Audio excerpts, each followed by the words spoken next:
Hola, ¿qué tal? Muy buenas tardes y bienvenidos el día de hoy al webinar que tenemos esta tarde. A nombre de Aritac, les damos un cordial saludo.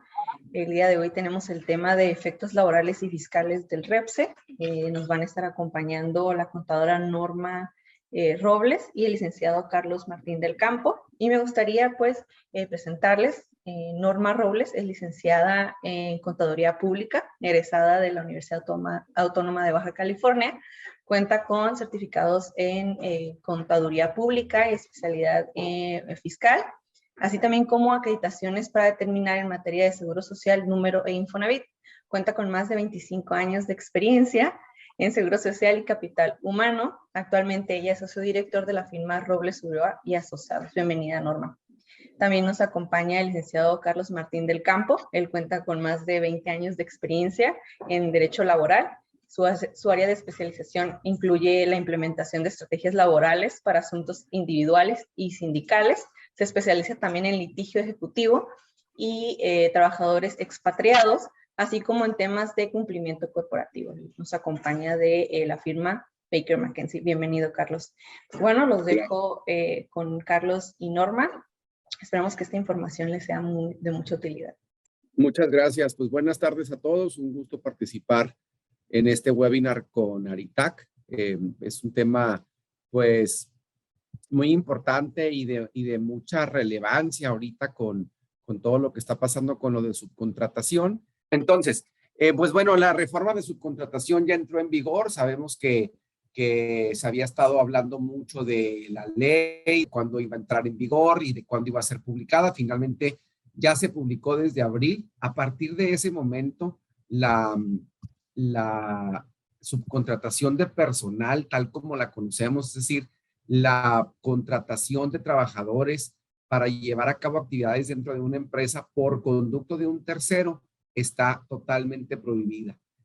Las modificaciones fueron no solamente la Ley Federal del Trabajo, sino que se modificó la Ley Federal del Trabajo, la Ley del IMSS, la del Infonavit, el Código Fiscal de la Federación, la Ley del ISR y la Ley del IVA.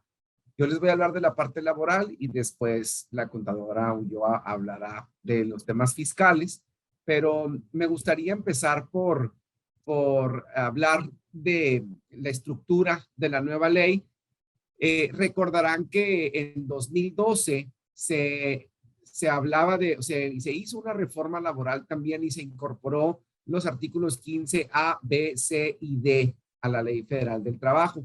Pero sobre todo el artículo 15A hablaba de una regulación para los temas de subcontratación y se establecían aquellos 3 requisitos para poder tener una subcontratación legal, que decía que no podían ser tareas iguales o similares al resto de los trabajadores de la empresa, que no podía ser la totalidad de las actividades de un centro de trabajo. Es decir, de alguna manera ya estaba regulado, pero la verdad es que no se había puesto en práctica toda esta legislación. Entonces, con la nueva ley, lo que ocurre es que se eliminan todos estos artículos, se acaba la regulación y se establece que está prohibida la subcontratación de personal. Y la propia ley establece qué se entiende por subcontratación de personal. Si nosotros nos vamos al diccionario y buscamos qué quiere decir subcontratación, estaba leyendo un ejemplo muy bueno que decía, es como agarrar un contrato y partirlo en pedacitos y establecer diferentes tareas dentro del mismo contrato, separar las tareas para diferentes personas. Entonces, la nueva ley lo que nos dice es, vamos a definir que la subcontratación de personal, entendiéndose como subcontratación, la puesta a disposición de un trabajador en beneficio de una empresa, ya sea una persona física o moral, está total y absolutamente prohibida. Entonces, la práctica esta que algunas empresas tenían de decir, tengo un pico de producción inesperado, estoy muy pegado al aire, tengo un pedido que no estaba en mi radar, pero el lunes necesito 50 personas, levantaban el teléfono, le hablaban a su compañía de outsourcing y le decían, mándame 50 personas el lunes. Ahora ya está prohibido. No está permitido así, está claramente prohibido por la ley. Y luego, la ley dice que sí se prohíbe la subcontratación de servicios especializados y define servicios especializados como aquellos que no forman parte del objeto social ni de la actividad económica preponderante de quien recibe ese servicio. Entonces, por un lado, se establece una prohibición de subcontratar y luego se hace una excepción. Inmediatamente después se hace una excepción a la misma regla. Dice, bueno, cuando sean servicios especializados, entonces sí lo puedes hacer. Si no es tanto objeto social y si no es tu actividad económica preponderante, entonces sí lo vas a poder hacer siempre y cuando haya ciertos requisitos. Entonces, surge lo que ahora conocemos como el famoso REPSE, que es un padrón en el que se tiene que registrar la empresa prestadora de servicios para poder llevar a cabo la prestación de ese servicio especializado. Entonces, lo que vemos es que, o lo que empezamos a ver mucho fue que empezaron a surgir muchas dudas respecto de a qué empresa le toca o a qué proveedor le corresponde estar inscrito en el REPSE y a qué proveedor no. Y es importante aquí el sentido que le queremos dar a esta plática en cuanto a que no se trata solamente de resolver las dudas que pudieran ustedes tener en términos de a qué proveedor le pido REPSE y a qué proveedor no, porque me queda claro que hay un sinfín de escenarios y de supuestos distintos, pero también hacer el planteamiento desde la óptica de la empresa que recibe el servicio. ¿Cuáles son las obligaciones que se detonan y cuáles son las condiciones legales que surgen para la empresa que recibe el servicio? Dice la ley que se permite la prestación de servicios especializados o la ejecución de obras especializadas, es decir, y repito, que no forme parte del objeto social ni de la actividad económica preponderante. Y déjenme ponerles un ejemplo. La semana antepasada me habla un cliente y me dice, fíjate que me van a hacer unas modificaciones en la planta, unas remodelaciones. Entonces, el contrato de arrendamiento que celebré incluye el servicio de estas remodelaciones que estamos pactando. Me van a mandar personal, pero me está avisando la empresa dueña de la nave que me va a facturar a nombre de su constructora. Entonces, en esta situación, la empresa va a recibir un servicio de construcción y también le van a facturar por una empresa distinta a la que tiene contrato.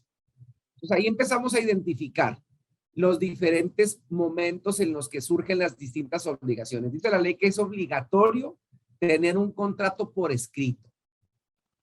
Entonces mi cliente me decía, bueno, ya tengo el contrato de arrendamiento y ahí ya dice que me van a prestar el servicio de la remodelación, pero resulta que quien va a ejecutar ese servicio es una empresa diferente, es una empresa que da servicios de construcción.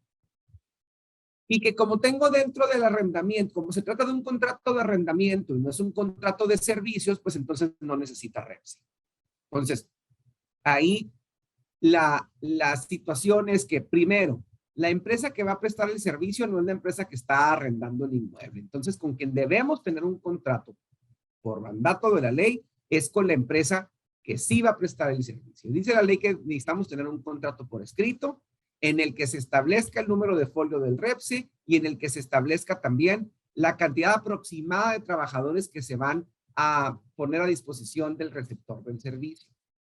Entonces, haciendo el análisis, le digo a mi cliente, mándame tu acta constitutiva y mándenme el acta constitutiva de la empresa que va a prestar el servicio. Y resulta que la empresa que iba a recibir el servicio era una empresa que podía desempeñar sus funciones de manufactura, o sea, su producto específico, pero también en su objeto social está la construcción, remodelación y edificación de cualquier tipo de temas de construcción y edificios y demás. Y de pasadita tenía registrada la actividad en su objeto social, incluida la actividad de tratamiento de aguas del mar. O sea, como 3 actividades dentro del objeto social que no están relacionadas una con la otra, que no tienen nada que ver una con la otra, pero sobre todo que no le permitía a esta empresa recibir servicios de construcción porque su objeto social lo incluye. ¿A dónde voy con el ejemplo? A que ahorita, con motivo del tema de subcontratación, las empresas que reciben el servicio necesitan verificar con mucha claridad los objetos sociales.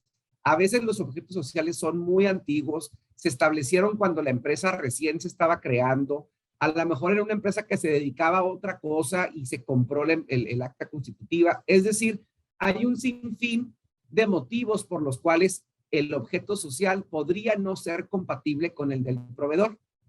Y ahorita lo que está pasando mucho es que el proveedor llega con su REPSE y la empresa lo contrata y dejamos un poco de lado la parte del análisis del objeto social.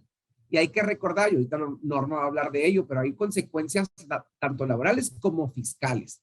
Pero desde el punto de vista laboral, si en medio de una inspección les toca hacer esta revisión al inspector y observar que el objeto social de la empresa que recibe el servicio está también con un lenguaje donde se describe el mismo servicio que está subcontratando, se trata de una subcontratación prohibida, no se considera especializado y entonces por estar en el objeto social y viene la multa que puede ser de hasta 50,000 UMAS y por supuesto la parte fiscal.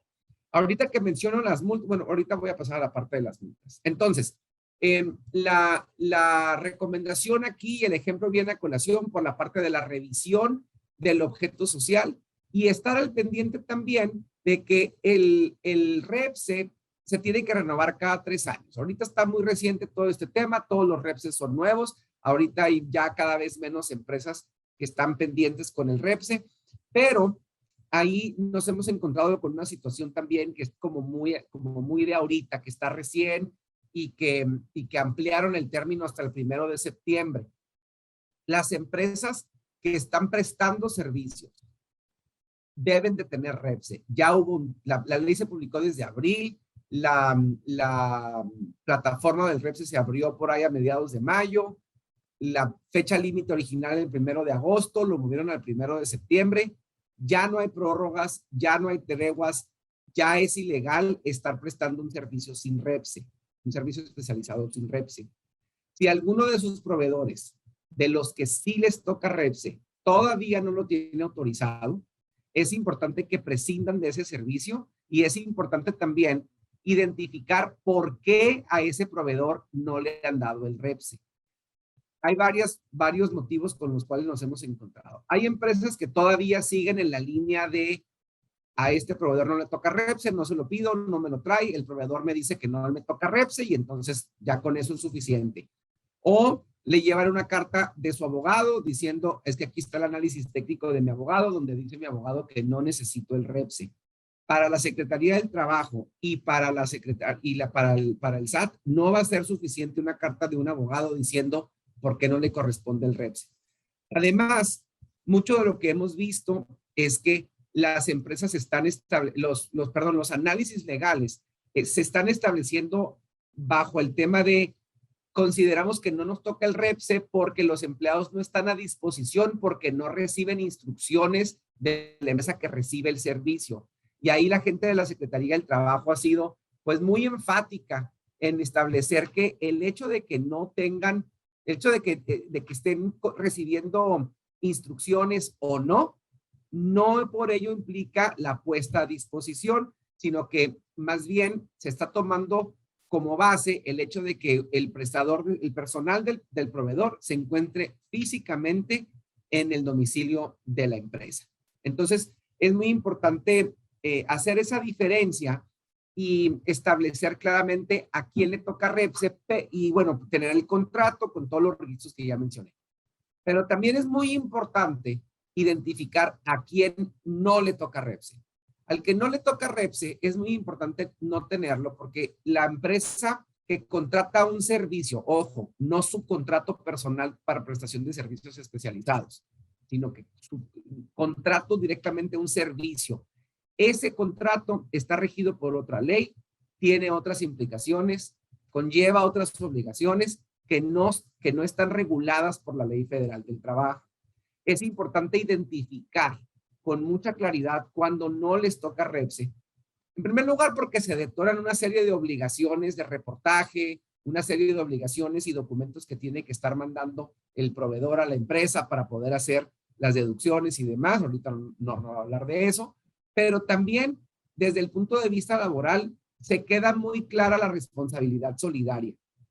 Dice la ley que cuando se presta un servicio, los trabajadores asignados son, asignados a una empresa, esa empresa es solidariamente responsable. Entonces, si lo tengo en el REPSE, si tengo un contrato donde dice que los van a poner a mi disposición y estoy dentro de la estructura de subcontratación, aunque no me toque, incrementa también el riesgo de que haya responsabilidad solidaria. Entonces, identificar a quien sí le toca REPSE, a quien sí le toca contrato y documentarlo como tal, y también identificar a quien no le corresponde ese contrato es igual o más importante.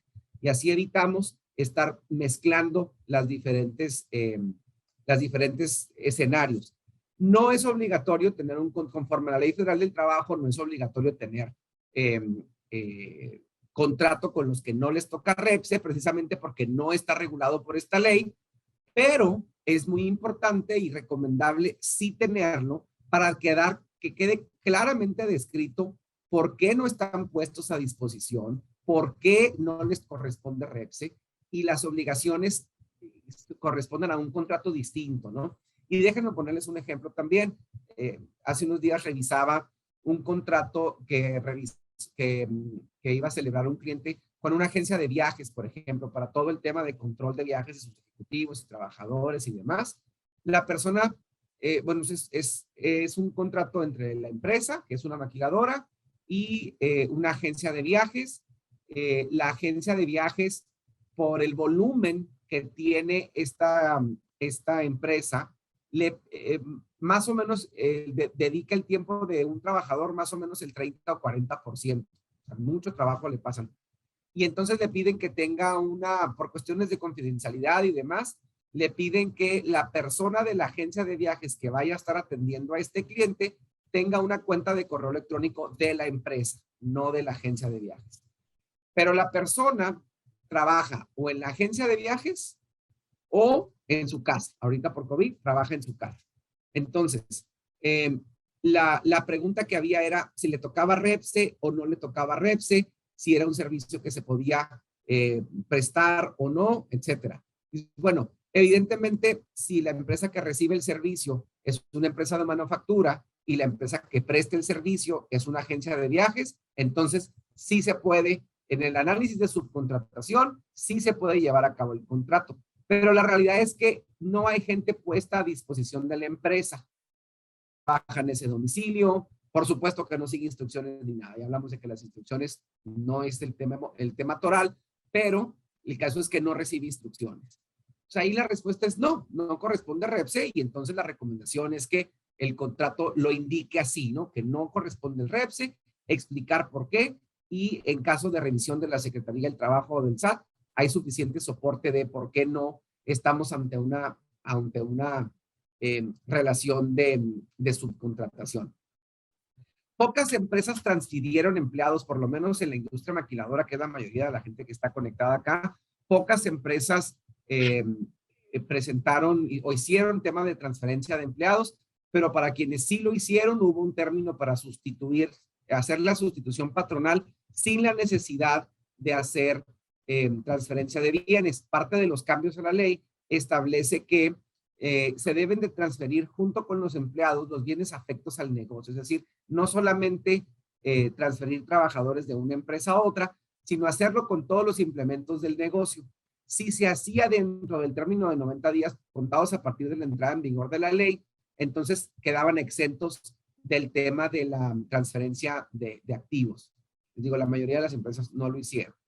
Y la nueva ley habla también de un tope al reparto de utilidades, un tope de 3 meses o el promedio de los últimos 3 años. Repito, la mayoría de las maquiladoras que están acá conectadas no dan 3 meses de PTU o más de 3 meses de PTU, pero para el caso en el que fuera necesario, Es importante tener este límite en mente y saber que no se trata de una garantía. No quiere decir que automáticamente todos los trabajadores deban ahora recibir por lo menos 3 meses de PTU.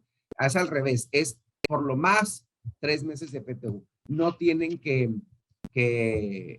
hacer un pago adicional en ese sentido. Hablando del tema de sanciones, la ley ya hablaba de una sanción por violaciones a los temas de subcontratación, nada más que aquí hay un incremento importantísimo. La multa es de 2,000 hasta 50,000 veces la UMA, es decir, hasta 4,344,000 pesos. Y aquí se habla de hay mucho espacio para interpretación y algo de controversia. Yo me puse a hacer el análisis y cuando se habla en el capítulo de las sanciones, de la aplicación de sanciones por violaciones a la Ley Federal del Trabajo, se habla de que las sanciones se van a aplicar por cada violación y por cada trabajador afectado. En el tema de subcontratación, no encuentro yo ningún límite en cuanto a que sea por sitio. Sin duda hay un argumento de que se puede hacer en cuanto a que es un solo contrato, ¿no? Un solo evento de subcontratación. Sin embargo, la afectación me parece que es para mucha gente al mismo tiempo. Entonces, en una postura, digamos, más apegada a la literalidad de la ley, estos 4,344,000 pesos podrían ser por cada violación y por cada trabajador afectado, o por decirlo de otra manera, por cada trabajador ilegalmente subcontratado. Y se puede imponer esta multa a la empresa que realice la subcontratación de personal, es decir, a la que les traiga a esta persona por conducto de un outsourcing. Ojo, aquí se incluye no solo las del outsourcing, sino las de servicios especializados que no sean especializados o las de servicios especializados sin registro. Es importante saber ese alcance, ¿no? Es el que realice la subcontratación, el que reciba la subcontratación laboral o el que preste el servicio de obras especializadas sin la autorización, es decir, sin el REPSE. Y bueno, la parte del registro en el REPSE, pues nos hemos encontrado con cualquier cantidad de escenarios donde hay mucho espacio de duda, mucho espacio para interpretar si corresponde o no corresponde el REPSE. Y para eso les pongo un ejemplo muy gráfico de cómo hacer el análisis. Bueno, aquí pueden con este diagrama que ven aquí, pueden determinar si les corresponde o no, si hay subcontratación o no. Pero imagínense que tenemos 3 canastas. En la canasta número 1 tenemos la subcontratación prohibida, la del outsourcing clásico. En la canasta número 3 tenemos a los servicios comerciales, a los que no son subcontratación. Y en la canasta del medio tenemos, en la número 2, tenemos la prestación de servicios especializados con autorización de la Secretaría del Trabajo, inscritos en el REPSE y demás. En caso de duda entre la canasta 1 y la canasta 2, es decir, no sé si es subcontratación prohibida o si es una subcontratación de servicios especializados, lo mejor que pueden hacer es considerar que es canasta 1 y no hacerlo. No correr el riesgo porque la consecuencia es muy cara y muy grave.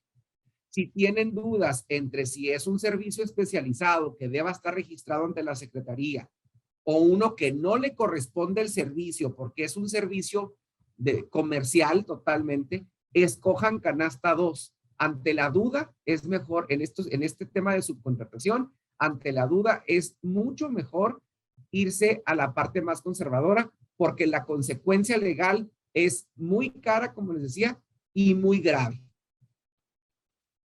Muchísimas personas han estado batallando con el REPSE, no solo con los problemas técnicos de la plataforma, sino que mandan todos los requisitos, mandan todas las preguntas contestadas y les rechazan la autorización. Entonces les decía hace rato que si tienen proveedores que todavía están con el REPSE pendiente, hay que identificar el motivo.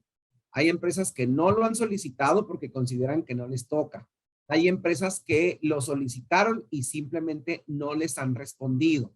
Hay empresas que lo solicitaron y se los rechazaron. Hay que ver el motivo del rechazo. Si el motivo la mayoría de los rechazos que yo he visto tienen que ver con que la información está mal cargada. La verdad es que el sistema, o sea, la plataforma digital del REPSE es muy meticulosa. Si van a registrar más de una actividad, tiene que estar registrada cada actividad por separado y tiene que estar muy bien descrito en las actividades y en los cuestionarios.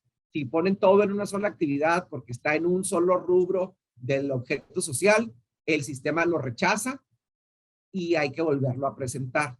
Entonces, es muy importante saber por qué el proveedor todavía no tiene REPSE. Porque si ustedes siguen facturando un servicio especializado sin REPSE, hay riesgos legales. La parte más importante es la fiscal, insisto, no me voy a meter ahí, pero es muy importante y recomendable saber el motivo del rechazo del REPSE de nuestros proveedores.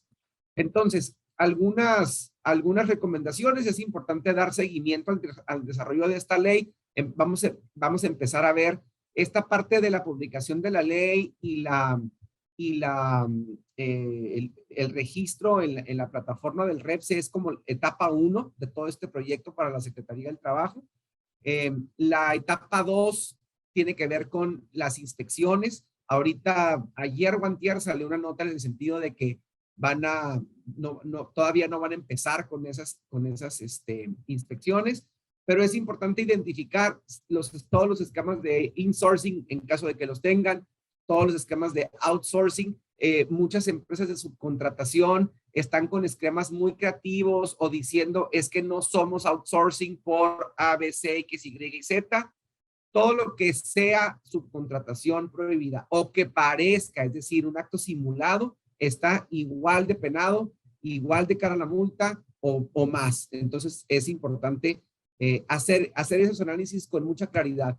Y bueno, tener los contratos al día, tener los contratos muy bien escritos, muy claramente establecida la actividad, el número de REPSE, el número de trabajadores, aprovechar para hacer cualquier modificación que sea necesaria dentro de los contratos y estar al pendiente de las nuevas disposiciones que podría tener la Secretaría del Trabajo en seguimiento a la implementación de la ley. Les decía, yo veo que hay la etapa 1, que es la que tiene que ver con la emisión de la ley y la plataforma del REPSE. Después viene la etapa de inspecciones, que vamos a empezar a ver inspecciones por todos lados. De hecho, ya hemos, no en una forma muy agresiva, pero en el centro del país ya hemos tenido inspecciones donde ya preguntan por lo menos, ¿tienes subcontratación? ¿Con quién? ¿Cuántos trabajadores? No la revisión de todos los documentos, pero sí nos ha tocado que pregunten. Y bueno, evidentemente la etapa 3 tiene que ver con la implementación de todas esas sanciones. De la lectura de la ley y por la estructura en cuanto a que se modificó no solo la Ley Federal del Trabajo, sino todas las demás que comenté, creo que es una ley con una regulación muy clara, muy estricta, pero ¿por qué no decirlo también? Parece ser una ley con mucho ánimo recaudador. Si bien es cierto que normalmente la Secretaría del Trabajo no impone las multas máximas que están permitidas, en este caso, por ejemplo, pues vemos poco probable que en un caso leve pongan una multa de 4.464.000 pesos, pero sí creemos que hay ahí el tema de recaudación de por medio, ¿no? Entonces es importante seguir dando seguimiento a todo este tema, estar al pendiente de los cambios. Por mi parte es todo y le paso la palabra a Norma y al final regresamos con preguntas. Muchas gracias. Bueno, buenas tardes a todos. Gracias a Aritac por la invitación para presentar este tema, que si bien es cierto, pues ya hemos tenido infinidad de pláticas, pero las dudas siguen todavía en términos de si tengo que solicitar o no el REPSE a mis proveedores. Y bueno, ahondando un poco en lo que comenta Carlos, y a lo mejor vamos a ser un poco repetitivos en algunos puntos, en algunos temas, y también voy a platicar ya más en corto los efectos fiscales y las obligaciones que se adquieren al obtener el registro, el famoso REPSE. Como lo comentó Carlos. A ver, nada más que... Ahí está. Como lo comentó Carlos, la subcontratación queda prohibida a partir del mes de abril, donde sale la reforma, y únicamente se permite la subcontratación de servicios y de obras especializadas. Y esto ya lo comentó Carlos, cuáles son los supuestos en los que se permite la subcontratación. Sin embargo, aun cuando lo comenta, aun cuando la ley es muy clara y es muy concreta, creo que una de las reformas que hemos tenido que son de las más concretas y claras es esta de la subcontratación. Finalmente, lo que genera toda la duda y todos los diferentes criterios y demás fueron los criterios emitidos por los funcionarios públicos, en donde van muy lejos de lo que dice la reforma que se publicó. El tema de las subcontrataciones, la definición es cuando se ponen a disposición trabajadores en beneficio de otra. Y el tema es definir qué es el poner a disposición a trabajadores en beneficio de otra. La ley no lo dice, las reglas no lo dicen, y creo que de ahí deriva la confusión que tenemos hasta ahorita todavía. Muchas de las empresas, muchos de los clientes, muchos de los proveedores, si tienen que otorgar el registro o no. La autoridad, yendo un poco más allá de lo que dice la ley, nos da una definición en donde, si ustedes le buscan, no lo van a encontrar por ningún lado, en donde nos dice que para ellos la subcontratación es cuando se dé una presencia física en las instalaciones de la empresa o persona que contrata el servicio. Es decir, si yo soy el prestador de servicio y mando gente a las instalaciones del contratante. Inicialmente ese era el criterio de la autoridad, después ya lo han ido variando, y ya ahorita, por ejemplo, si ustedes ven ahí un poco los antecedentes de las declaraciones por parte de la autoridad, pues resulta que sí se da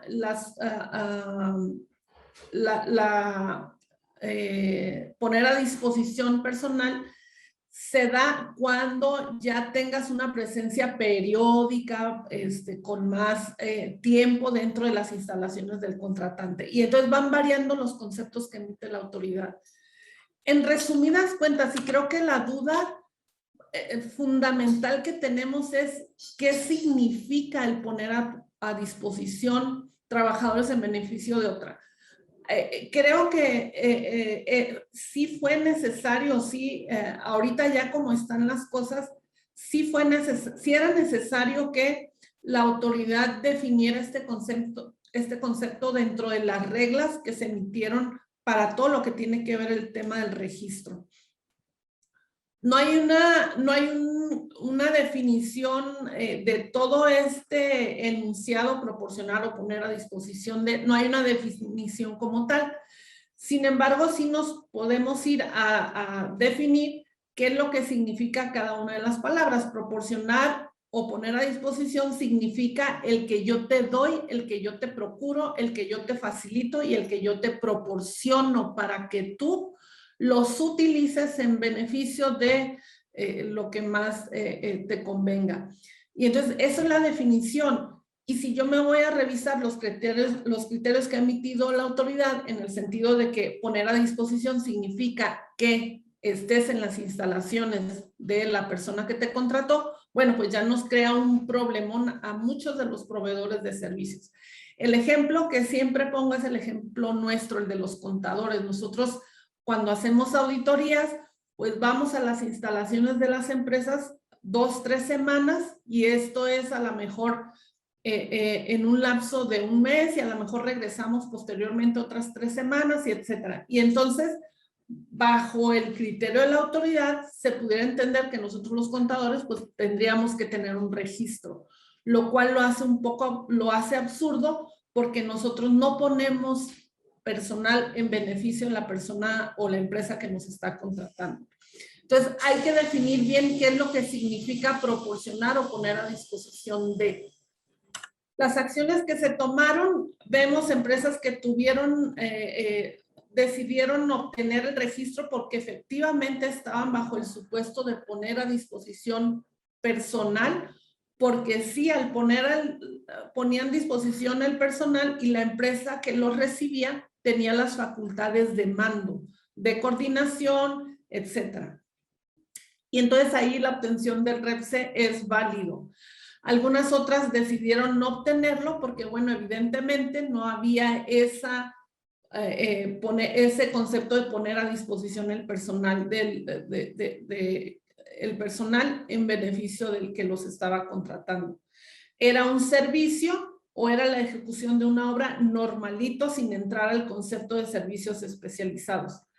Sin embargo, hay otras personas, empresas que decidieron obtener el registro primero, pues atendiendo al criterio de la autoridad, porque bueno, dicen, oye, pues sí, la autoridad dice que ellos entienden por poner a disposición el personal cuando esté en tus instalaciones, bueno, pues entonces lo obtengo y así de alguna manera aminoro la contingencia que puedo tener en el caso de una revisión que se me pueda girar.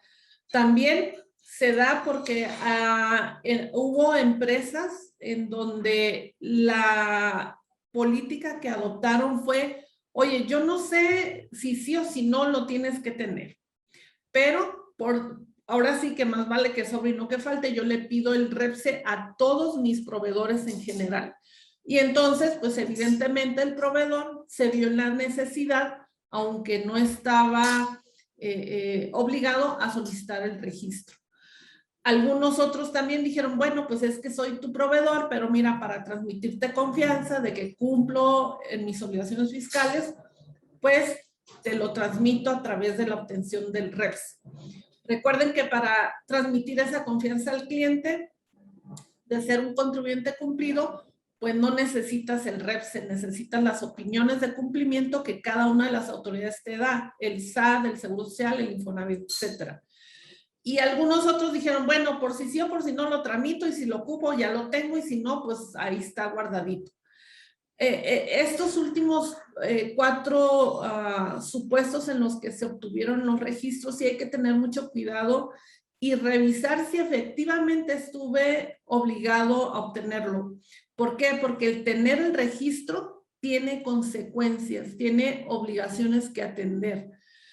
Entendemos la parte de que, bueno, ¿sabes qué? Es que si la autoridad ya manifestó un criterio, entonces tengo que adaptarme a ese criterio. Sí, pero ese criterio no está acorde a lo que está establecido en la ley. Oye, que si las cartas de los abogados, porque también ha sido una salida que se ha visto para poder documentar y argumentar al cliente que me pide el REPS y que no estoy obligado, la carta de un abogado. Efectivamente son válidas porque al final de cuentas la autoridad te va a revisar y a lo mejor puede adoptar sus criterios durante el transcurso de la revisión, pero ya llegando a una resolución final de una revisión, todo tiene que estar bajo lo que establece la ley. Y entonces, oye, pues mira, aquí este proveedor me dijo que no estaba obligado porque no te pone a disposición el personal. Y no te pone porque no te da, no te procura, no te proporciona, no te otorga para que tú lo tengas un poder de mando, de coordinación, de etcétera, ¿no? Todo lo que pueda englobar ese concepto. Algunas de las actividades que ya están registradas y que ya las vimos en el REPSE, es el ejercicio de la contaduría pública y abogacía en general, que bueno, esto se da en algunos supuestos, no en términos generales. Reparación y mantenimiento de maquinaria y equipo industrial, que se puede dar el supuesto. El tercer punto es algo que sí nos llama la atención porque se registró como un servicio especializado, la compraventa, arrendamiento y subarrendamiento de todo tipo de maquinaria. O sea, como que no tiene lógica ese registro y al final de cuentas la autoridad lo otorgó. Y así nos vamos a ver diferentes tipos de actividades que ya están registradas, en las que algunas podemos concluir que solamente en algunos casos muy específicos es cuando se activa la necesidad de otorgar el REPSE. ¿Cuáles son las consecuencias de obtener el registro? Bueno, como ya lo comentó Carlos, es renovar el registro cada 3 años, presentar información cuatrimestral al Seguro Social de los contratos que se hayan celebrado y en dado caso que no se haga, pues existirá una multa que va de 44,000 a 180,000 pesos por cada información no presentada. En el caso de Infonavit hay que presentar una información cuatrimestral en donde aquí no existe una sanción económica, pero sí se establece una responsabilidad solidaria para con los trabajadores que se hayan utilizado al hacer esos servicios especializados o ejecutar esas obras especializadas. En materia de impuestos sobre la renta, se establece la obligación de proporcionar información al contratante, es decir, yo presto el servicio, le voy a tener que proporcionar a la empresa que me contrató los siguientes documentos. Copia de los comprobantes fiscales por concepto de pago de salarios. Aquí, bueno, este es el comprobante del pago de las retenciones de impuestos sobre la renta que se le hayan hecho a los trabajadores. El recibo de pago expedido por institución bancaria por la declaración del entero de las retenciones de impuestos efectuadas a los trabajadores, es decir, el recibo de pago. El otro punto es el recibo de pago expedido por una institución bancaria del pago de las cuotas al Seguro Social. Y aquí es bien importante, no me pide la cédula de liquidación, es decir, el detalle de los trabajadores, no me pide el resumen del SUA, no me pide el reporte bimestral, únicamente me pide el recibo de pago emitido por la institución bancaria. Y aquí ya hemos visto algunos casos en donde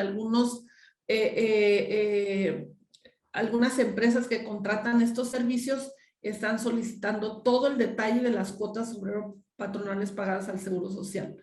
También lo mismo, igual que para efectos de Seguro Social, para efectos de Infonavit, me piden el comprobante de pago de las aportaciones al Infonavit. No me piden el detalle, no me piden la cédula de liquidación, simplemente comprobante de pago.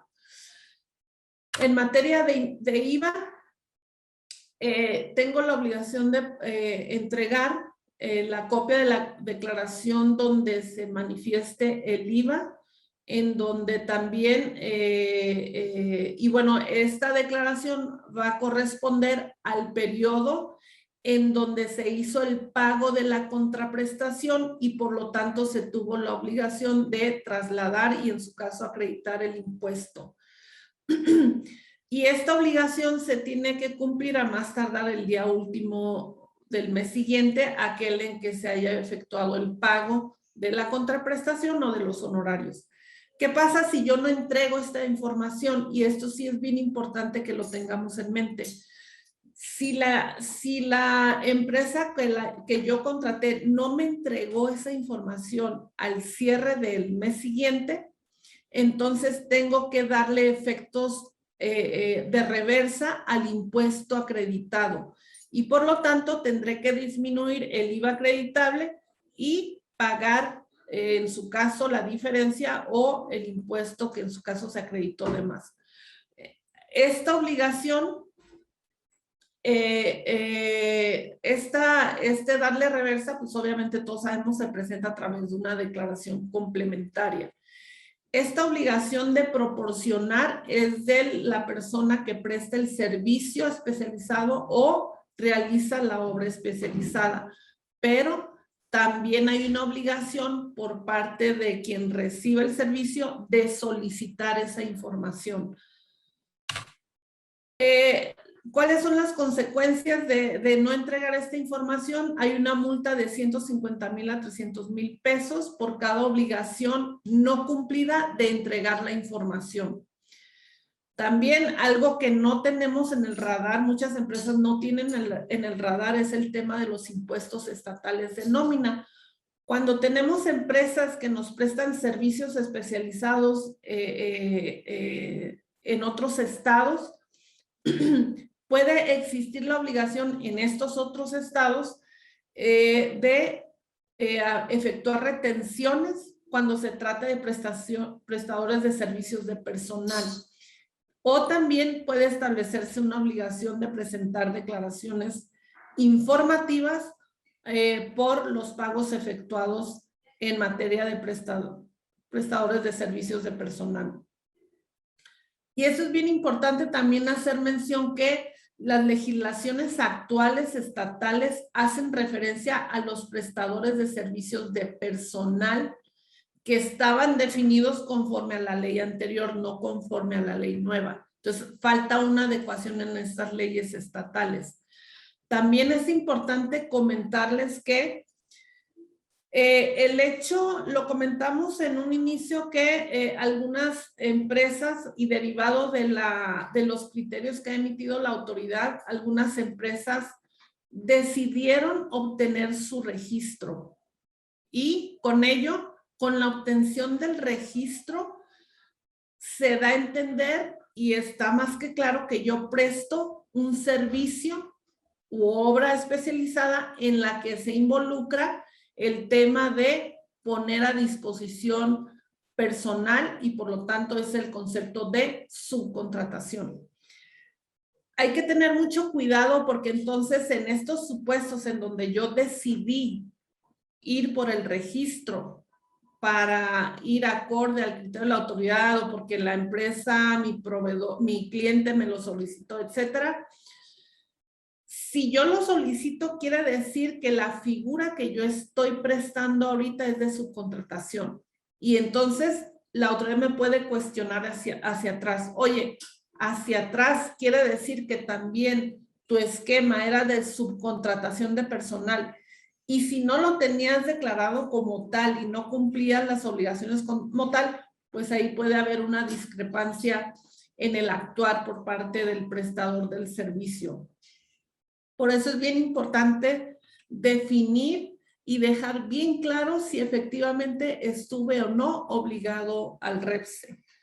En materia de seguro social, la información que hay que entregar es a través del ICSOE, en donde esta plataforma se dio a conocer para facilitar o se implementó para facilitar la presentación de la información de los contratos que se hayan celebrado en el cuatrimestre.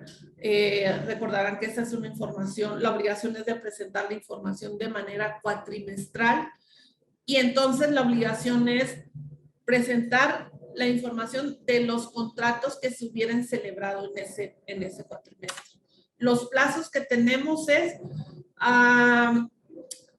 el primer cuatrimestre, que fue de enero a abril, se atraviesa o más bien no se atraviesa, se tiene por ahí de manera conjunta lo que anteriormente era el PC1 y con ese tema del ICSOE.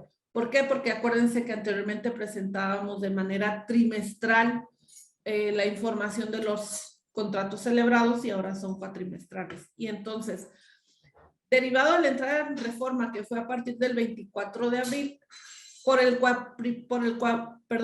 primer cuatrimestre yo tengo obligación de reportar únicamente contratos que hubiera celebrado a partir del 24 de abril.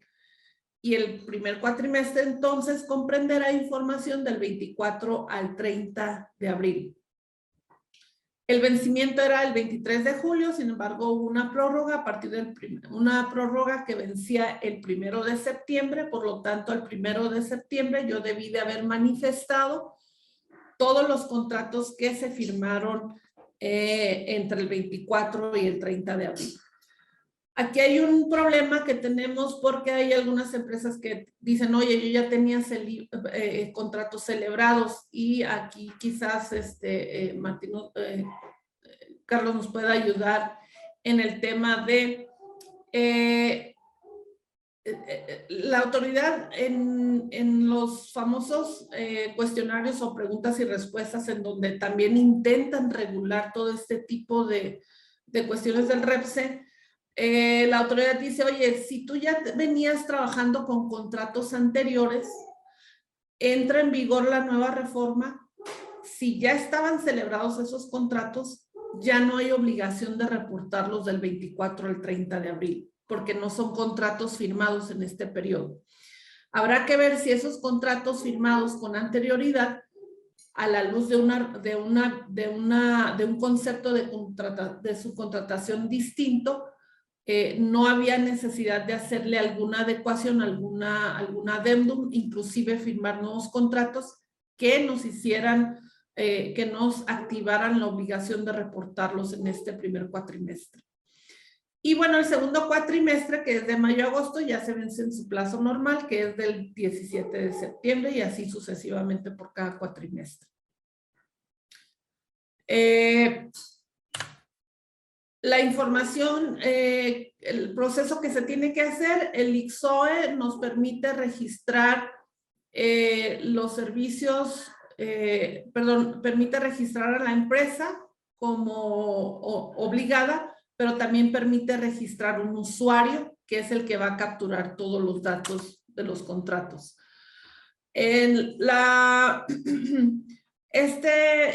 Lo que ustedes ven en pantalla es un esquema general de lo que se tiene que declarar en materia de los contratos celebrados, en donde, bueno, tengo que manifestar la información del contratista, tengo que manifestar la información del contratante, tengo que ingresar la información del contrato y tengo que registrar o tengo que subir la información de los trabajadores.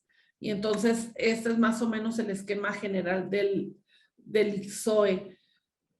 Estos son los diferentes procesos que ustedes deberán de seguir en el ICSOE, en donde al inicio, pues, ustedes van a dar de alta la informativa, se registra una declaración normal y ahí ya vienen posteriormente cada uno de los datos que se van a registrar y finalmente los trabajadores. La carga de los trabajadores puede ser masiva a través de un archivo en Excel que ya van a ustedes para no estar de manera manual capturando, lo pueden subir a través de Excel. El ICSOE, en el caso que ustedes no tengan contratos celebrados en el cuatrimestre, el ICSOE establece que deberán de presentar la informativa sin datos y ustedes pueden ver aquí en esta lámina en el inciso B que dice tipo de informativa a presentar es normal y la segunda opción es sin información. Y entonces quiere decir que si yo no tengo contratos celebrados, también tengo que ingresar a la plataforma para manifestar que no tengo información en ese cuatrimestre. En materia de Infonavit, pues hay el Infonavit creó la plataforma del SISU, en donde pues también hay que presentar información cuatrimestral, que básicamente es muy similar la información entre uno y otro.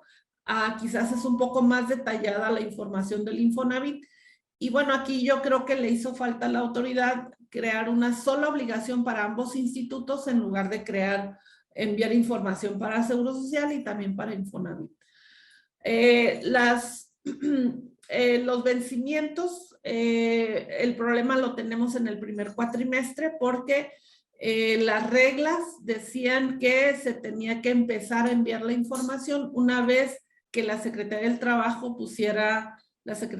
y Previsión Social pusiera a disposición el tema del registro o la plataforma del registro para las empresas, es decir, el REPSE. Y bueno, la duda es cuándo se puso a disposición el REPSE. Entiendo que fue entre mayo y junio, supongamos que es en junio. Bueno, a partir de junio yo tenía la obligación de ya subir información al Infonavit. Sin embargo, pues la información no estaba, la plataforma no estaba disponible hasta hace un par de semanas. Los vencimientos, el primer cuatrimestre, también igual que Seguro Social, tenemos la obligación de reportar del 24 al 30 de abril y la obligación nace a partir de que se publica el REPSE o se pone a disposición el REPSE. no hubo una ampliación del plazo en este tema, así es que en cuanto se activó la plataforma del REPSE, estaba obligado, no estaba todavía listo el sistema por parte del Infonavit, entonces básicamente debí de haber llenado la información en cuanto salió el SISUB, que es el Sistema de Información de Subcontratación, que ahorita lo vamos a ver. Y ya los demás cuatrimestres vencen en forma normal el 17 de septiembre, no hay una ampliación de los plazos. El SISUB ustedes lo van a encontrar en el portal empresarial, en donde se van al área de patrones, portal empresarial, y en mis trámites, en el último renglón, ahí va a estar el sistema o la plataforma. Algunos no lo logran localizar porque este último renglón a veces se tapa con la barra de herramientas que tienen en su pantalla de la computadora. Y bueno, lo que hay que hacer es ingresar al SISUB y luego ya ustedes se van a poder ingresar utilizando la firma electrónica de la empresa, no del representante legal. Recuerden que en algunos trámites se utiliza la firma del representante legal. En este caso es la de la empresa. Y bueno, ya nos dan las guías para subir la información de los contratos celebrados y nos dan también los instructivos para llenar los anexos o los archivos que voy a necesitar para presentar esta información. La información que debo de enviar es básicamente la misma que para Seguro Social, de los sujetos obligados, de los contratos y de los trabajadores. No me voy a detener mucho en esto. En materia de el sujeto obligado, estos son los formatos, los archivos de Excel que debo de llenar, las formas y los parámetros que debo de seguir.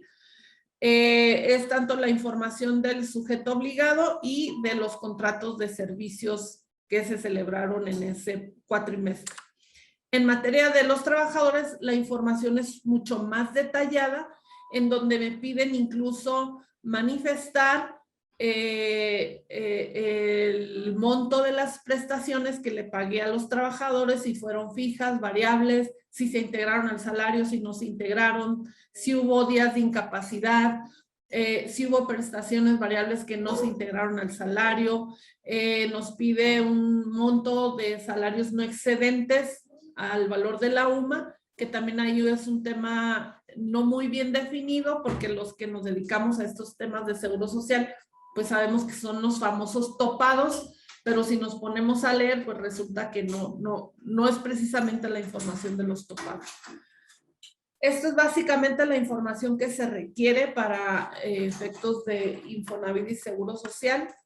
Importante no olvidar que hay una información trimestral si es que estuvieron en el supuesto de subcontratación de personal bajo el esquema anterior, en donde hay una obligación que se debió de cumplir del del mes de enero a marzo y del 1 al 23 de abril. Si tengo contratos celebrados del 1 al 23 de abril, tengo que enviar la información a través del PC1 o el CIPRES y el CIRESO. Estas son las consecuencias fiscales en caso de que yo haya obtenido mi registro, sea un proveedor que cuento con la autorización por parte de la Secretaría del Trabajo y Previsión Social para prestar servicios especializados o ejecutar obras especializadas. Y pues básicamente esta es mi presentación. Cualquier duda, pues estamos a sus órdenes. No sé si Paulina por ahí nos va a ayudar con las preguntas o respuestas. Gracias, Norma. Sí, claro. De hecho, tenemos varias preguntas por medio del chat y por medio de la pantalla de la ventana de preguntas y respuestas. Va la primera pregunta, que es para Carlos. Aquí tengo la pregunta que dice, ¿es posible hacer un adendum al contrato en lugar de hacer un nuevo contrato? Sí se puede hacer un adendum, nada más establecer los datos del contrato original, establecer también cuáles son las condiciones que se están modificando y recomendable establecer que ese es un adendum donde se pactan ciertas cosas y que todo lo que no se esté modificando continúa vigente. Muchas gracias. Por aquí nos hacen otra pregunta con referente a la contratación y subcontratación. ¿Cuál es la diferencia entre estos dos de acuerdo a la ley?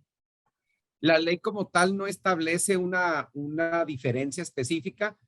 Aquí lo que hay que hacer es identificar cuándo estamos subcontratando un servicio que no vamos a desempeñar nosotros como empresa en forma directa y que busco a un tercero que lo lleve a cabo. Para efectos de la Ley Federal del Trabajo, la subcontratación es cuando se presta un servicio poniendo trabajadores a disposición de la empresa que va a recibir.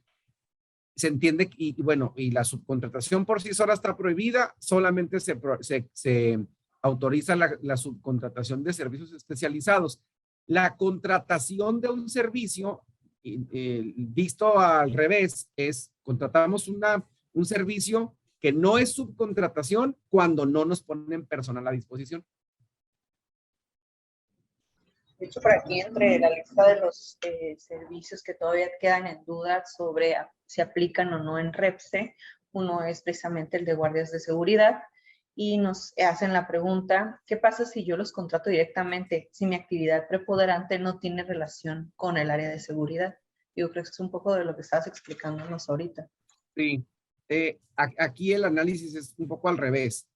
Si mi objeto, como mi objeto social, déjenme plantearlo de esta manera, como mi objeto social y mi actividad preponderante no incluye la prestación de servicios de seguridad y vigilancia, entonces sí puedo subcontratarlo como servicio especializado. Pero si lo que la empresa quiere es contratarlos en forma directa, es decir, ponerlos en la nómina como empleados, también lo puede hacer. La Ley General de Sociedades Mercantiles establece que las sociedades mexicanas pueden llevar a cabo todas las actividades necesarias para la consecución de sus fines sociales. Sí, nada más en ese tema sí es importante recordar que cuando ustedes decidan incorporar a algunos trabajadores la actividad de esos trabajadores no esté registrada ante el Seguro Social, sí habrá que hacer una adecuación a su registro y revisar si su prima de su clase o clasificación para efectos de riesgos de trabajo sube o permanece igual o baja. Si yo incorporo a personal con una actividad diferente, recuerden que para efectos de Seguro Social la clasificación se va a dar en función a la actividad más riesgosa que desarrollen los trabajadores, así sea un solo trabajador. Entonces tengan mucho cuidado con el incorporar trabajadores en donde no se les olvide revisar su clasificación para efectos de Seguro Social. De hecho, por aquí hay dos preguntas relacionadas a esto que comentas, una con respecto al servicio médico y uno más como jardinero. La pregunta que nos comparten por aquí es, ¿qué pasa si tengo un prestador de servicios especializados, en este caso, pues, departamento médico, y esta persona, la razón social es de persona física? Y por acá me hace una pregunta muy parecida, que dice lo siguiente: si tengo un proveedor que es una persona física y al mismo tiempo realiza servicios que se tienen registrados, por ejemplo, el de jardinero. Ok, ahí yo creo que es importante hacer la diferencia. Una persona física puede tener registrada una actividad empresarial y convertirse en patrón. Es una persona física, pero es un patrón y celebra un contrato con la empresa para poner personal a disposición y prestar un servicio de jardinería, de seguridad o de servicio médico. En esa circunstancia, sí le corresponde contrato, REPSE, todo, como lo hemos venido comentando ahorita. Si, déjenme tomar el ejemplo del médico. Si se trata del servicio médico y el doctor es contratado como profesionista independiente, no pone personal a disposición, no manda a las enfermeras ni a otros doctores, sino que él personalmente, con su actividad empresarial de prestación de servicios médicos, presta el servicio, en mi opinión, no le corresponde REPSE porque no pone personal a disposición y él está prestando un servicio de manera como profesionista independiente. Esta pregunta también aplica, o esta resolución también aplica cuando es un proveedor de servicios de obra de construcción o de instalaciones eléctricas. Yo creo que en el tema de construcción es importante identificar con mucha claridad cuál es el servicio específico que se va a prestar y cómo está estructurado. Cuando una empresa contrata a una constructora, por ejemplo, para que le ejecute una obra a precio alzado, llave en mano, como le dicen, es decir, yo voy a construir la nave o el edificio o la oficina con todas las especificaciones que tú me digas, las ponemos en un contrato y tengo una fecha límite para entregarte. En la fecha que pactemos como entrega, tú llegas, yo te entrego las llaves y a partir de ese momento tú te pones a operar. Entonces, en ese caso, en mi opinión, no corresponde REPSE porque la empresa no está operando ahí, está contratando una obra a precio alzado. Pero si la empresa ya está en operaciones y estas obras de construcción, remodelación, instalación eléctrica y demás implican mantenimiento, reparación o remodelación y va a poner la empresa de construcción personal a trabajar ahí, entonces sí le corresponde REPSE porque el personal está a disposición. Ok, tengo otra más por aquí que nos compartían en cuestión de las multas. La duda era si se aplicaba para ambos, tanto para proveedores como para clientes. Por ahí se mencionó durante Es para el que da el servicio y para el que lo recibe también. Dentro de los servicios que tienen dudas, se aplica el REPSE. Como les comentaba, está también las máquinas de snack, que podemos como... Yo opino que no, porque ahí nada más van, surten producto y se van. Considero que no. Ok, ¿y las agencias de capacitación? Capacitación está excluido expresamente de la ley. Capacitación y reclutamiento está excluido, no requieren REPSE. Perfecto. Acá tengo otra pregunta que nos hacen acerca de las empresas que presentan diferentes razones sociales, como en el caso de las empresas de Shelter. Dice, y que se tiene que estar haciendo en la situación cada que se mueve al personal a dar un servicio diferente a diferentes clientes. ¿Cuál podría ser la opción para no estar haciendo la sustitución en cada movimiento? No entiendo la pregunta. A ver, La leo nuevamente. Dice, la situación con las empresas de Shelter que administran varias razones sociales y que se tiene que estar haciendo en sustitución cada que se mueve al personal a dar servicio a diferentes clientes. ¿Cuál podría ser la mejor opción para no estar haciendo sustitución en cada movimiento? A ver si entiendo bien el planteamiento. Es una empresa Shelter que evidentemente cada uno de sus clientes tiene su propia razón social y el Shelter ya no puede fungir como patrón de todos los trabajadores, sino que los tiene que tener asignados a la nómina de cada uno de los sitios y los quiere mover de un lugar a otro.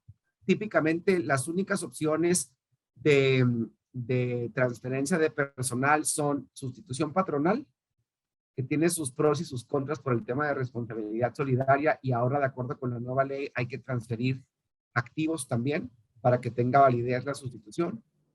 O el trabajador puede renunciar y ser recontratado en la nueva empresa. O bien, si se trata de una empresa, de un servicio especializado que no forme parte de la actividad preponderante y del objeto social del cliente, entonces pueden llevar a cabo la subcontratación de personal y mover, digamos, e incluso pueden aprovechar el tema de servicio compartido, pero el tema es de servicio compartido también tiene que estar fuera del objeto social y de la actividad económica preponderante. Por acá nos siguen preguntando sobre los servicios de limpieza, transporte y comedor. ¿Cuándo aplica? Limpieza, y déjenme tratar de sortearlos así rápidamente. Limpieza sí lleva REPSE, comedor depende si nomás entregan la comida, entonces se entiende que es nada más un to go, para llevar, entonces se podría hacer ese argumento, pero si cocinan ahí o sirven la comida ahí y también limpian la cocina y coordinan los menús y demás, entonces sí lleva REPSE. Limpieza, comedor, ¿y qué otra? Transporte. Transporte, mi opinión es que no hay transporte, el servicio no se presta en el sitio el servicio se presta en la calle, desde y hacia, desde la casa del trabajador y hasta la planta y de regreso. En mi opinión, transporte no lleva REPSE. Okay, acá Nada más para hacer la precisión en el tema de la limpieza y el comedor, la confirmación de que es sujeto al REPSE es atendiendo al criterio de la autoridad, ¿verdad? Es correcto, ¿no? Porque si nos metemos al tema de la disposición de personal, no en todos los casos se da la disposición de personal, el poner a disposición personal. Correcto. Por acá me siguen preguntando sobre el caso del tema médico. Ahorita que exponías la situación de las enfermeras. Sí, en mi caso no pone enfermeras a disposición de la empresa, pero sí se le da órdenes a las enfermeras contratadas por la empresa. Y el mismo doctor recibe órdenes del personal de la empresa. O sea, el doctor está contratado externamente, pero pues todas las indicaciones son las que siguen en las actividades de la empresa. Igual, pues las enfermeras que sí están contratadas por ellos mismos. Si la enfermera está directamente contratada por la empresa, entonces no surge el tema de subcontratación. Pero si la enfermera está subcontratada, es decir, contratamos una empresa de servicios médicos que nos asigna enfermeras, considero que sí es servicio especializado, entendiendo obviamente que estamos hablando de una empresa de manufactura que subcontrata el servicio médico, pero sí le corresponde REPSE. Muy bien, acá tengo otra que habla sobre los proveedores que no están, pues no están registrados. Si un proveedor se dio de alta en REPSE, a pesar de no ser especializado, ya que vende herramientas, entre otras actividades. ¿Esto me obliga a realizar un contrato con ellos solo por haberse registrado? No. No, yo pienso que no. Pueden tener el REPSE y a lo mejor un día le toca celebrar un contrato con un cliente que le provea material personal para el uso de la maquinaria o el uso de la herramienta que le vende, ¿no? Y entonces ahí sí lo va a necesitar. Pero si solamente le vende la herramienta y no le pone personal a disposición, el hecho de que el proveedor tenga REPSE no obliga a la creación del contrato. Sí, nada más como comentario, se dieron algunos casos de empresas que se dedicaban a la venta de diferentes artículos. La venta no está contemplada, como lo vimos también en el caso del arrendamiento, etcétera. No se considera un servicio. Yo estoy obligado a obtener el REPSE cuando proporcione un servicio especializado. La venta o compraventa, el arrendamiento no es un servicio, por lo tanto la obtención del registro ahí no tiene validez, solamente que además de venderle, pero el hecho de la venta no lo hace sujeto al REPSE, solamente que esa persona que vende productos ponga a disposición personal. Es el único supuesto en el que se activa la obligación de darte o de proporcionarte el registro. La compraventa, el arrendamiento, etcétera, no te hacen sujetos del REPSE. Gracias por la aclaración. Por aquí me preguntan y ahí hay, acerca de los reportes. Claro. Ahí hay como mucho espacio para interpretación en términos de si por ejemplo, se celebra un contrato de compraventa de maquinaria y dentro de la compraventa está incluido en el mismo precio la instalación de la maquinaria.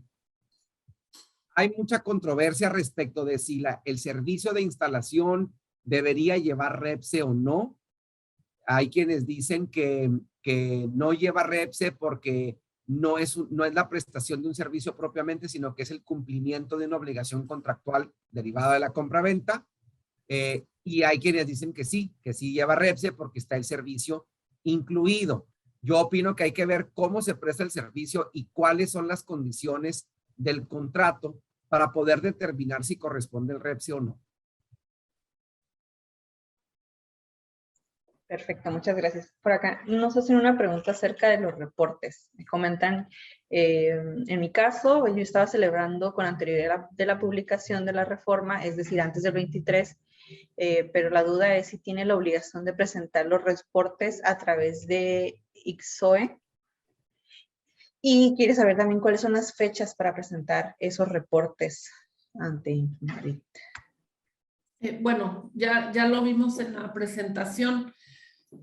La obligación de presentar la información es cuatrimestral y se presenta dentro de los 17 días siguientes a la fecha en que concluye el cuatrimestre.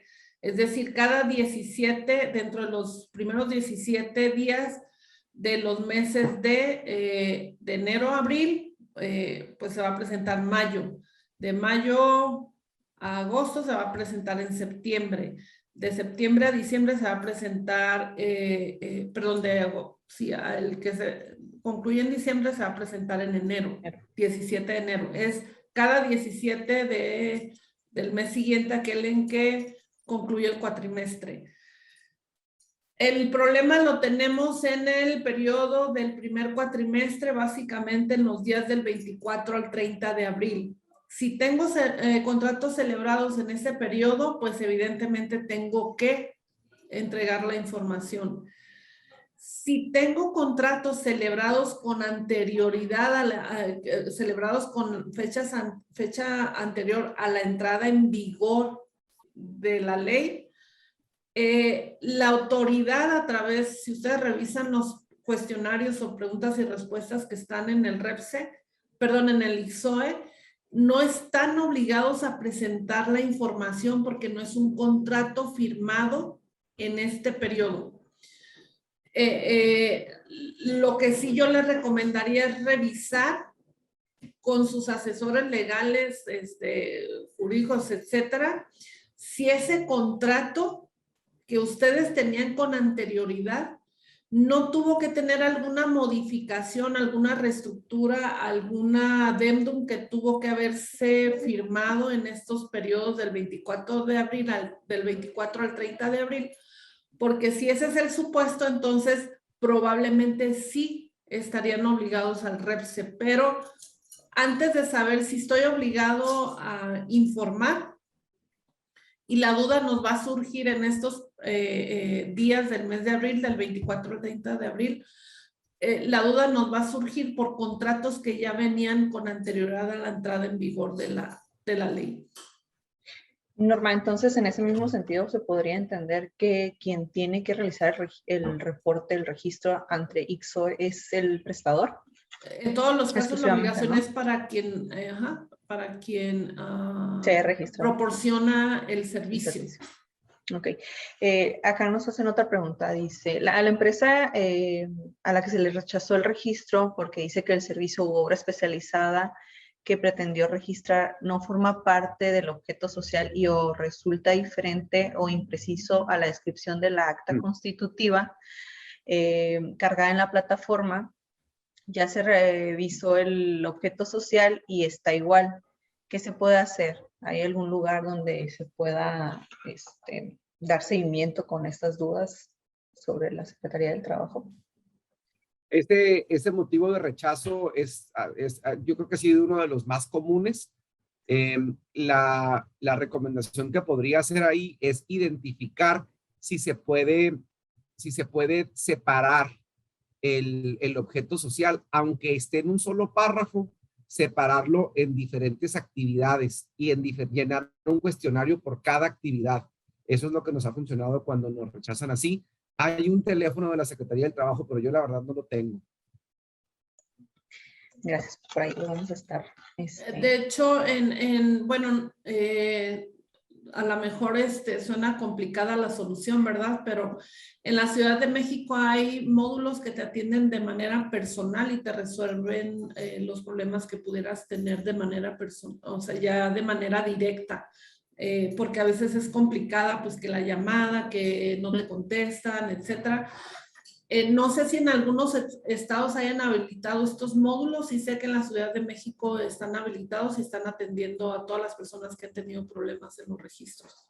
Hay que estar al pendiente de esa información en cuanto pues podamos compartirla. Digo, acá tengo otra pregunta sobre recolección de residuos. Para los proveedores de recolección de residuos, ¿se requiere REPSE?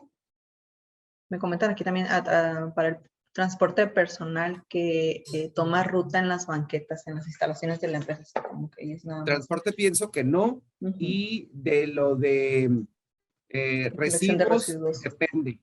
depende. Si solamente van y pasan por el de botecito de residuos peligrosos, diría que no. Pero si van y hacen sorteo de scrap o lo que sea, y nos hemos encontrado con gente que está de las empresas de disposición de residuos que están permanentemente en la planta. Entonces hay que analizar cuál es el caso. A ver, déjenme ver las últimas preguntas que tenemos por aquí. Cuando los proveedores que son extranjeros y vienen a dar servicio a máquinas o reparación, ¿a ellos se le debe de pedir algún tipo de registro del REPSE? Yo considero que sí. Si están en la planta dando el mantenimiento y demás, considero que sí, porque sí están los trabajadores ahí. Perfecto. Por aquí nos preguntan sobre alguien que se dio de alta y al analizar pues la información se da cuenta que no le corresponde ya que tiene transporte personal. Pregunta si se puede dar de baja.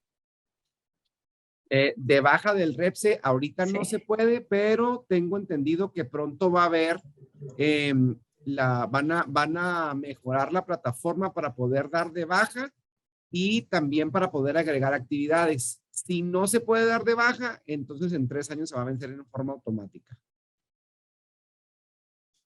Bueno, la última pregunta que me gustaría compartirles, pues dice, se envió a un trabajador de manera habitual a validar la calidad del materia prima de un proveedor.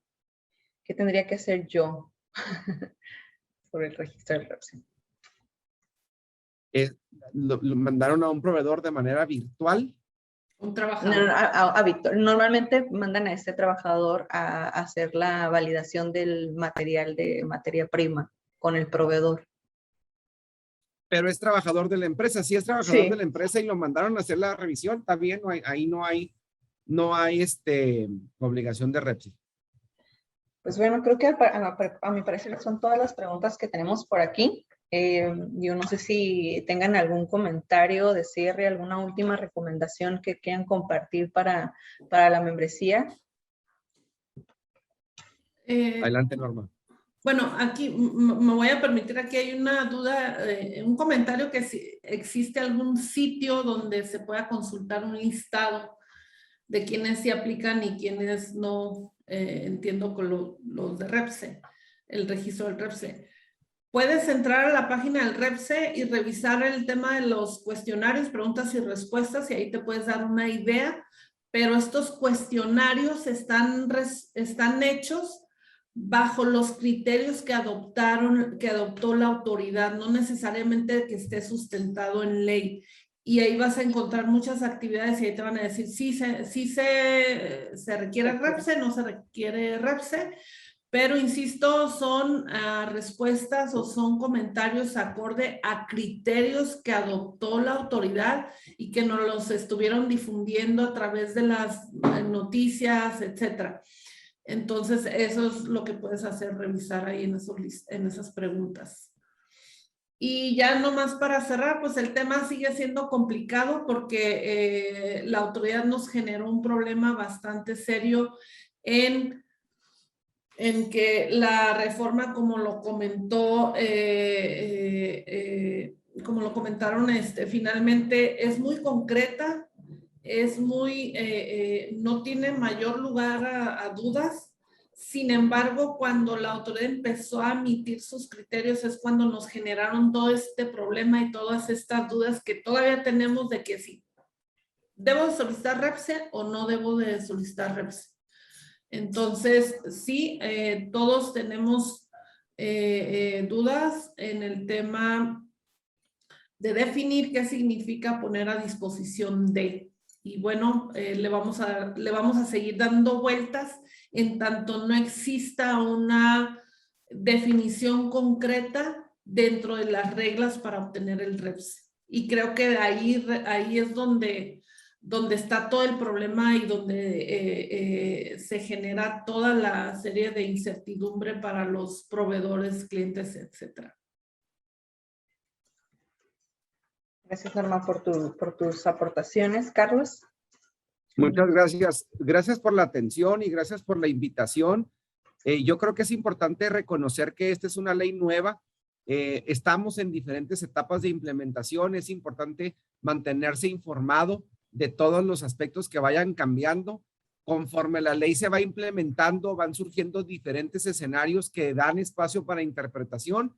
Entonces es importante dar cumplimiento a la ley para evitar la menor cantidad de riesgos posible. Muchísimas gracias, Carlos. Pues bueno, nuevamente a todos los que nos han acompañado, si tienen alguna duda adicional a todo lo que hemos estado platicando sobre este tema, con mucho gusto pueden acercarse a través de Aritac a Carlos y a Norma para pues tratar de dar seguimiento sobre pues estas dudas o esta incertidumbre. Nuevamente pues gracias a ambos por habernos acompañado, por habernos aclarado un poquito más todas estas dudas que han surgido sobre el tema. Pues bueno, de nuestra parte sería todo. Esperemos que tengan una muy bonita tarde. Muchas gracias, Carlos. Muchas gracias, Norma. Gracias. A Buenas tardes. ustedes, hasta luego. Hasta luego.